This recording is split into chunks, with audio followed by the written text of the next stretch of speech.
Что вы думаете сейчас об этой войне на Украине? Ничего. Она нас не касается. Почему?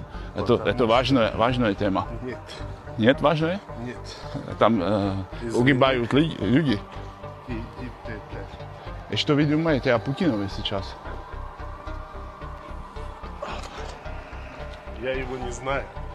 Я тоже не знаю. Иди отсюда. Что? Иди отсюда. Ты сказал с Казахстана, блядь. Я... Давай. Вперед.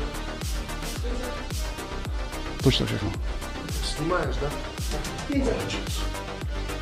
Dobrý den, prosím do anglického dvora, tady jsme byli napadeni Rusama. Dobrý den, tady pán nás tady napadl, když jsme se ho ptali tady na ulici. Máme to natočené, takže vám to kolega ukáže.